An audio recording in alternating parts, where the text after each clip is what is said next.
Assalamualaikum warahmatullahi wabarakatuh. Peserta didik kelas 9 yang senantiasa dirahmati Allah SWT. Selamat berjumpa lagi dengan pembelajaran matematika bersama Bapak Suharta. Pada kesempatan hari ini kita masih melanjutkan tentang transformasi, khususnya adalah refleksi, yaitu pencerminan pada bidang koordinat. Marilah segera kita mulai dan perhatikan penjelasan Pak Arto bahwa untuk mencari hasil refleksi pada bidang koordinat itu nanti ada dua cara. Ada dua cara. Yang pertama yaitu dengan menggambar. Dengan menggambar. Ini yang paling mudah diingat-ingat karena otak kita senang dengan gambar-gambar. Nah, otak kanan kita kan terbantu dengan gambar-gambar, dengan menggambar. Yang kedua ini dengan rumus-rumus. Dengan rumus. Rumus ini pun dicari dari gambar dulu. Cara digambar. Begitu, jadi ada dua macam.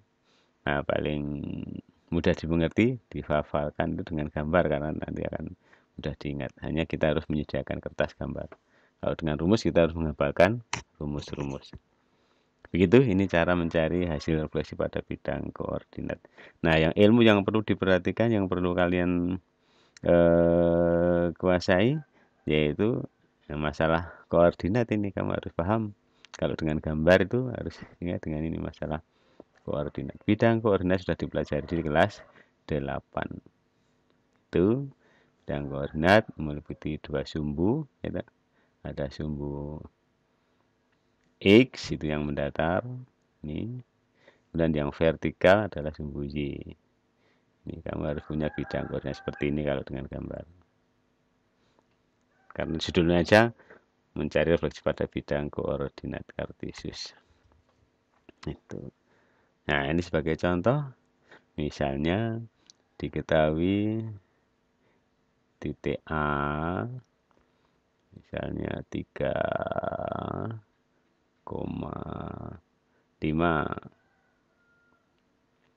dicerminkan terhadap garis X sama dengan negatif 1. Carilah koordinat bayangannya, yaitu A aksen. Berapa ini? Hasil bayangan dari pencerminan di A 3,5 terhadap garis X sama dengan 1. Nah, untuk itu maka langkah pertama kalau dengan gambar itu langkah pertama kamu harus menggambar titiknya. Di mana titik 3,5 itu? Titik A 3,5, yuk cari titik 3,5. 1, 2, 3. Nah, di sini 3. 5 pada sumbu Y. 1, 2, 3, 4, 5. Nah, ini 5 pada sumbu Y-nya ini.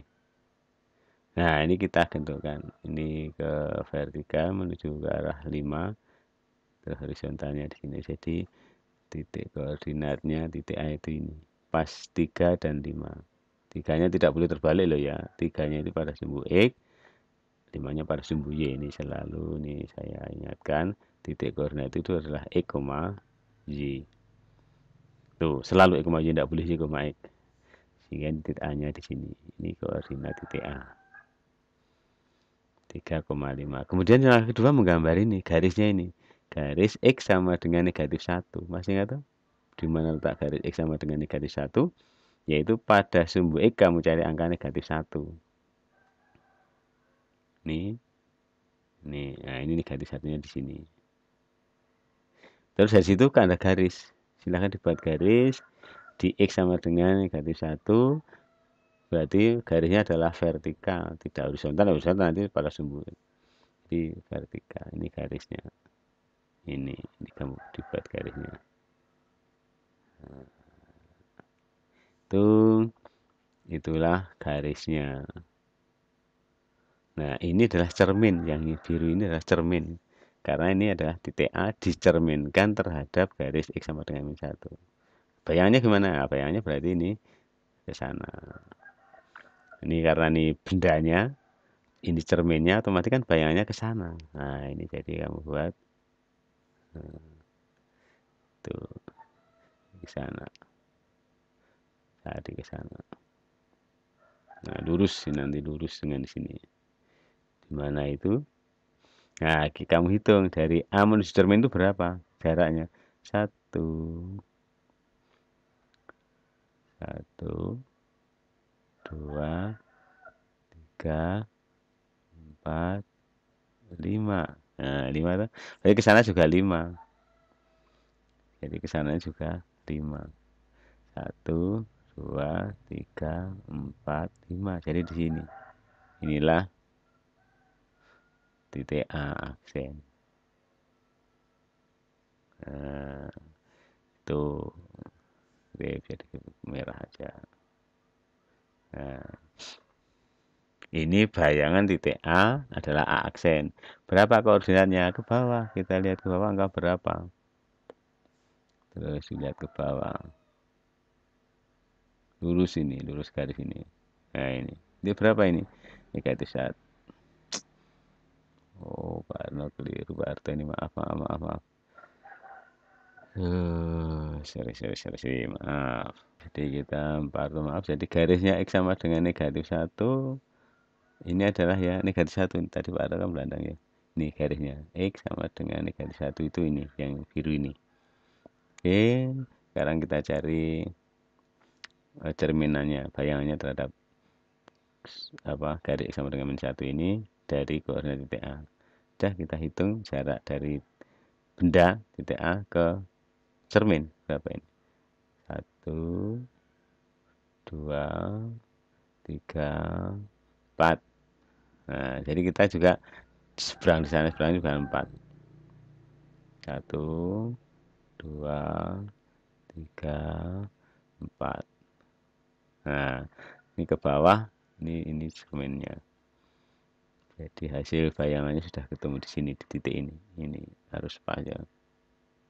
Nah, jadi lurus pas, pas. Ini bayangan, ini namanya koordinat titik bayangan titik A, biasa disebut dengan koordinat titik A aksen. A1 boleh, A2 boleh, pokoknya kita diberikan A dengan simbol aksen atau A1 boleh. Nah, berapa koordinatnya ini?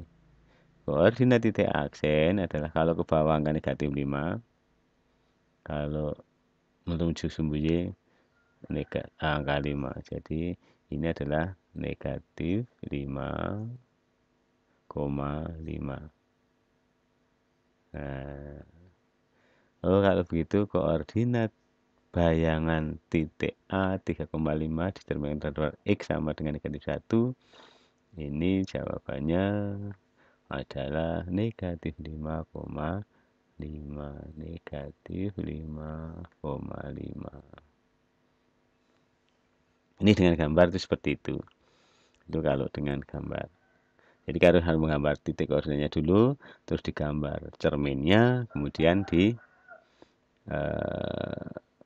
lukis, harus cari bayangannya. Begitu. Ini untuk nomor 1. Tuh, waduh. Kemudian kalau nomor 2, misalnya Pak Arto punya titik B negatif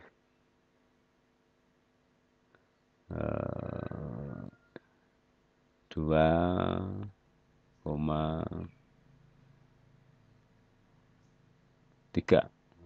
Negatif 2,3 dicerminkan terhadap garis X sama dengan Z. Maka bayangannya B aksen berapa? Bayangannya itu mana? Bayangannya berapa? Koordinatnya berapa? Gitu. Nah, untuk itu langsung B negatif 2,3 itu mana? Negatif 2,3. 1, 2, 3. Tiganya di sini. Jadi negatif 2,3 itu ini. Ini titik negatif 2,3. Ini koordinat titik B. Sudah ketemu bendanya. Sekarang cerminnya. Silakan digambar cerminnya. X sama dengan Z itu berarti kalau satu melalui kan 0,0 ini. Karena X dan Y sama 5,5, 3,3, 3,3 ini. Melalui titik yang sama. X dan Y-nya itu sama. Gitu. Suatu garis melalui titik X dan Y sama. X sama dengan Y. 0,0 boleh, 3,3 boleh, 10,10 juga boleh. Terus dihubungkan dengan garisan antara ini dan ini. Tuh. Nah, ini cerminnya. Cerminnya itu ini. Ini X sama dengan Y. Garis X sama dengan Y. Ya, bisa kecil saja. Oh ya, biar ini bikin biru ya. Nah, sama. Kita perpanjang ini karena cermin itu ya sepanjang tak terhingga.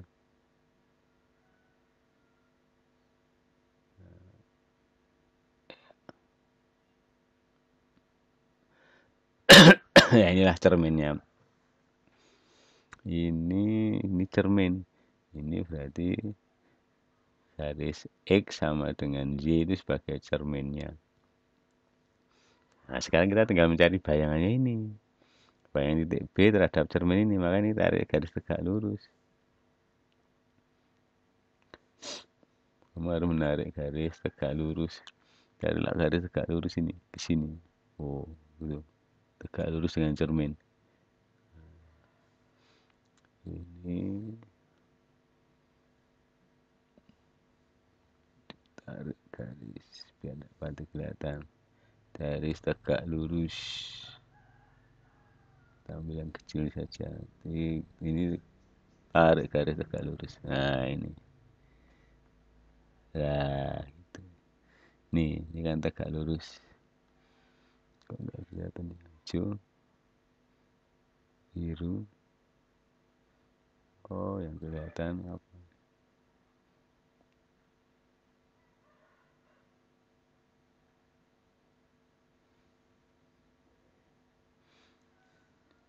Hitam. Ya, hitam saja. Oke. Nah, ini kan tegak lurus di sini. Ini tegak lurus toh. Nah, ini harus tegak lurus. Kemudian diukur dari titik B menuju cermin ini berapa jaraknya. Dengan penggaris ini diukur jaraknya ke sini. Oh, 1, 2 punya separuh. Gitu kan? Ini separuhnya ini berarti 1, 2. Oh, jadi kalau begitu bayangannya adalah di situ. Nah, ini bayangannya. Inilah titik B aksen. Begitu. Berapa koordinatnya? Ya tinggal membaca aja. Ini angka 3, berarti 3. Koma terus ke sini angka berapa ini? Dan ini angka negatif 1. Ini angka negatif 2. Oh, berarti 3, negatif 2. 3, negatif 2. Begitu. Bisa dipahami ini kalau dengan gambar berarti harus dengan gambar. Bisa dipahami? Oke. Nah, ini Anda perhatikan kalau terhadap garis X sama dengan maka yang berubah adalah ini 3,5. 5-nya kan tetap toh. Ini tetap 5, tetap 5. Kemudian yang berubah 3-nya. 3-nya menjadi dari 3 menjadi negatif 5. Jadi yang berubah adalah nilai X-nya. Kalau X sama dengan yang berubah X-nya. Kalau ini apa yang terjadi? Titik koordinat B terhadap garis X sama dengan Y jika dicerminkan koordinat X sama dengan Y ini hanya dibalik saja tuh. Min 2,3 menjadi 3, negatif 2 hanya dibalik. Jadi kalau dicerminkan terhadap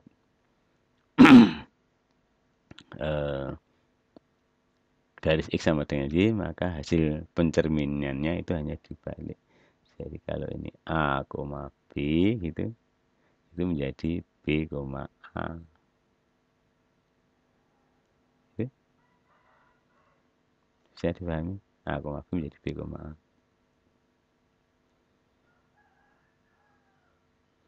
Bisa? Gitu?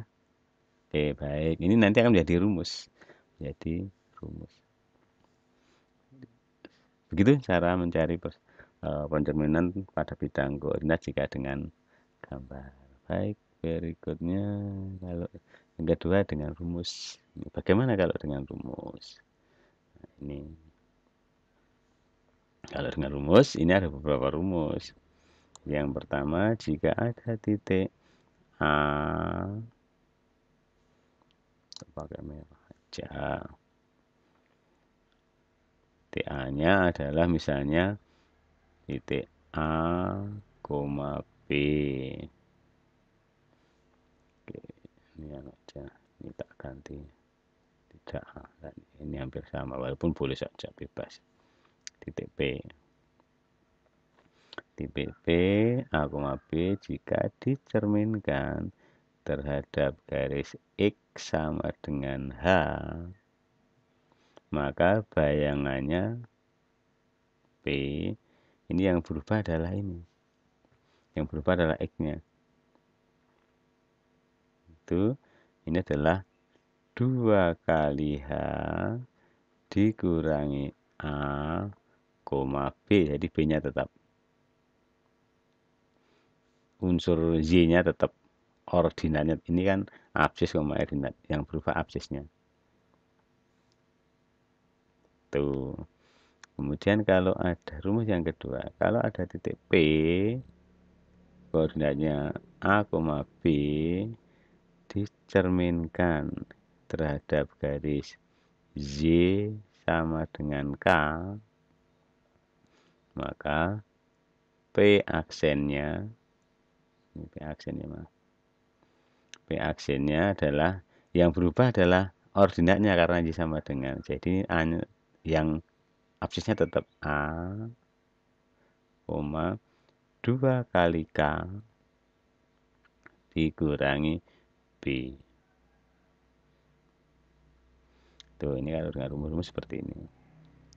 Kalau ada titik P, A, B dicerminkan terhadap garis X sama dengan Y yang tadi itu, maka koordinat bayangannya adalah P aksen itu B, A.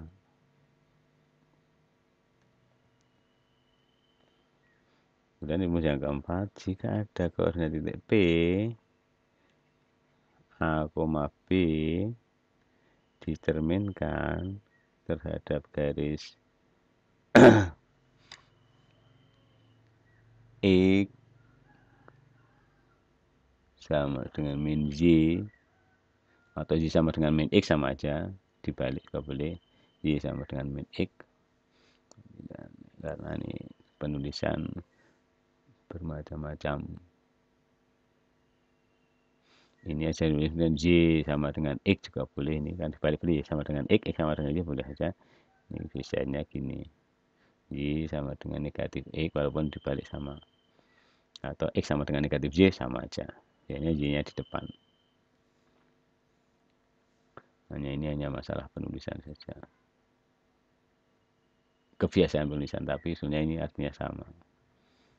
Tuh, kita Y sama dengan X, Y-nya di depan gitu, sebelah kiri. Maka ini bayangannya adalah P aksen, nah, di samping dibalik terus diminkan negatif B, negatif A.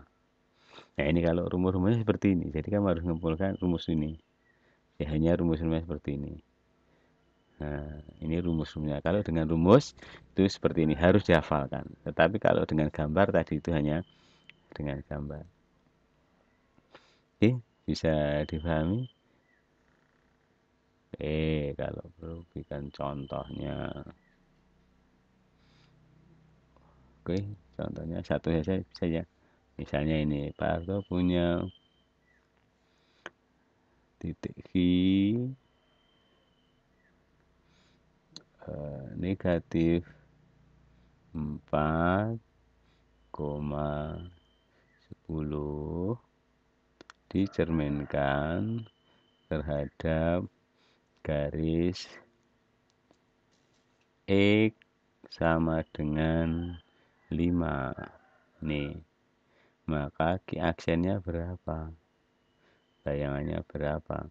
Nah ini dengan rumus ini X sama dengan 5 berarti X sama dengan H, jadi kita gunakan rumus 1, punya 2H dikurangi A, jadi ini 2H, hanya itu 5 ini, hanya itu 5, 2 kali 5 kemudian dikurangi A nya adalah di sini negatif 4, dikurangi negatif 4 itu koma B nya tetap 10, jadi aja 10. Nah ini dihitung. Kalau itu Q aksennya berapa, 2 kalikan 5 kan 10, 10 dikurangi negatif 4 dikurangi oleh bilangan negatif kan ditambah, 10 tambah 4 jadi 14,10. Ini jawabannya gitu nih, gitu. Oke, yang kedua kalau Q di negatif 4,10 gini, tapi dicerminkan terhadap garis Y sama dengan minus X, berapa Q aksennya. Y sama dengan min X adalah ini rumus nomor 4. Nah ini tinggal dibalik, min B, minus A, min B, B-nya 10, minus min B, jadi ini menjadi minus 10. Ini kan tadi ini A, B, A, B. Ini, gitu. Min B, jadi min B, min 10, min dari min 4, minus dari minus 4. A-nya adalah minus 4. Karena min A, kalau gitu ini 4. Jadi hanya dibalik saja terus dilawan. Ini jawabannya. Begitu penjelasan Pak Harto kaitannya dengan bagaimana cara mencari pencerminan pada bidang koordinat kartesius. Ada 2 cara, dengan menggambar. Kalau menggambar yang tadi itu, ini contoh gambarnya sudah kalian kuasai ini. Nah, itu cara menggambarnya. Kemudian kalau dengan rumus, ini rumusnya ada 4, dihafalkan saja. Terima kasih, kurang lebihnya dimaafkan. Assalamualaikum warahmatullahi wabarakatuh.